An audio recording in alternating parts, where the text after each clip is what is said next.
ஜெயா தொலைக்காட்சி நேயர்களுக்கு காலை வணக்கம். காலை மலர் நிகழ்ச்சியில தெரிந்ததும் தெரியாதுங்கிற நம்முடைய பகுதியில நாள்தோறும் பல புதிய தகவல்களை தெரிஞ்சிட்டு இருக்கோம். அந்த வகையில நாம பார்க்க போறது குமார கிருஷ்ணப்ப நாயக்கர். மதுரையை நாயக்க மன்னர்கள் ஆட்சி செய்த காலகட்டம். மதுரையை ஆட்சி செய்த மன்னர் விஸ்வநாத நாயக்கர்.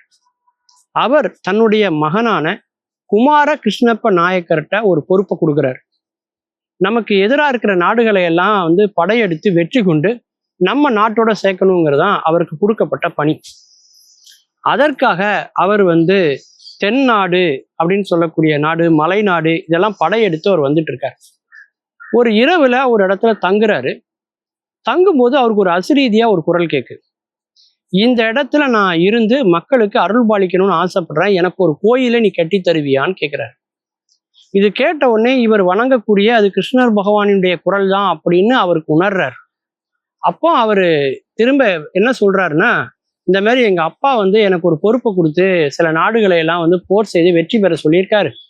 வெற்றி பெற்று சேர்த்துட்டேன்னா அந்த நாட்டுக்கு என்னைய அவர் அரசனாக்கியிருப்பார். அதனால நான் அரசனானதுக்கு அப்புறம் நான் முதல் வேலையா இந்த திருப்பணியை செய்யறேன் அப்படின்னு அவர் சொல்றாரு.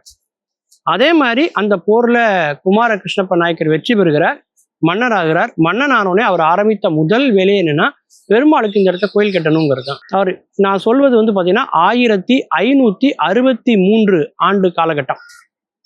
4.5 அடி நீளம், 1.5 அடி அகலம், 1 அடி உயரம் உடைய செவ்வக வடிவிலான கருங்கல், அந்த மாதிரி கல்லை வச்சு 25 அடி உயரத்துக்கு 3 மதில் சுவர்களை அவர் எழுப்புறார்.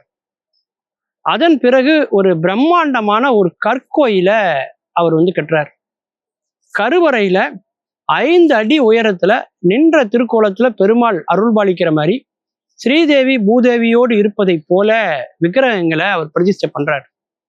அதற்கு முறையாக வழிபாடுகள் நிகழ்த்துவதற்காக புரோகிதர்களை எல்லாம் அவர் நியமிக்கிறாரு.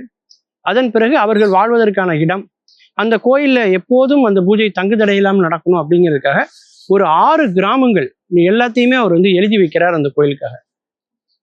அவருடைய காலம் அடுத்து வரக்கூடியது அவருடைய மகனோட காலம்.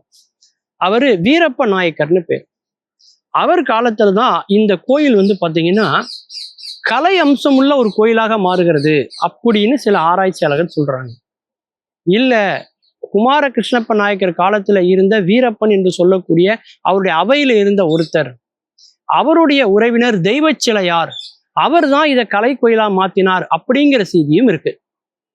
இந்த வீரப்ப நாயக்கர் காலத்துல மிக அற்புதமான ஒரு மண்டபம் கட்டப்பட்டு யாளிகள் எல்லாம் கொட்டப்பட்டு ஒவ்வொரு கருத்தூண்லையும் பிரம்மாண்டமான சிற்பங்கள் எல்லாம் செதுக்கப்பட்டு, தூண் சிற்பங்கள் செதுக்கப்பட்டு ரொம்ப கலை அம்சமுடைய ஒரு கலை கோயிலா அது மாறுது. அதாவது விஸ்வநாத நாயக்கர், குமார கிருஷ்ணப்ப நாயக்கர், அதன் பிறகு வீரப்ப நாயக்கர், இவங்க எல்லாருமே பார்த்தீங்கன்னா மன்னர் பரம்பரையில வாரிசாக மட்டும் வரல, எல்லோருக்குள்ளுமே அந்த தெய்வீக சிந்தனையும் இருந்தது, இறை பக்தியுடையவர்களாகவே இருந்தார்கள்.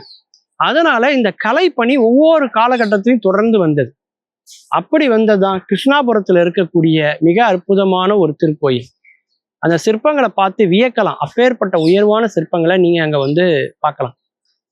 அது மட்டும் இல்ல, இந்த மாதிரி கலை கோயிலை இடிக்கணும்னு சொல்லி ஆற்காடு நவாப்பினுடைய உத்தரவின் பேர்ல சந்தா சாஹிப் இந்த 3 நிலையில இருக்கக்கூடிய அந்த மதில் சுவர்ல முதல் மதில் சுவரை அவர் இடிக்கிறார். ரொம்ப சிரமப்பட்டு இடிக்கிறார். அவரால் இடிக்கவே முடியல, ரொம்ப சிரமப்பட்டு ஒரு மதில் சுவரை இடிச்சிடுறார். இடிச்சதுக்கு அப்புறம் பார்த்தா அடுத்து ஒரு மதில் சுவர் இருக்கு.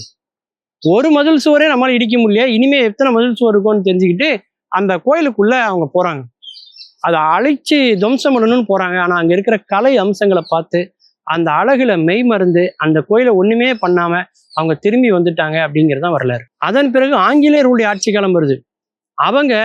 இவங்க இடிச்சு விட்டு போன அந்த சுவர் இருக்கு இல்லையா, கருங்கல் சுவர், அதுல உள்ள கல்லெல்லாம் சேர்த்து வச்சு இவ்வளோ கனமா இவ்வளோ பாதுகாப்பா கல்லா இருக்கேன்ட்டு இந்த கல்லெல்லாம் வச்சு நாம ஒரு கோட்டை கட்டிக்கலாம் நமக்கு பாதுகாப்புக்குன்னு சொல்லி கட்டினதுதான் இன்னைக்கும் பாளையங்கோட்டையில நீங்க இந்த கற்களால் எழுப்பப்பட்ட ஒரு கோட்டையினுடைய மதில் சுவரை நீங்க பாளையங்கோட்டையில நீங்க பார்க்கலாம். அப்படி இந்த கோயிலுக்கு என்று ஒரு தனிப்பெரும் வரலாறு இன்னைக்கு இருக்கு.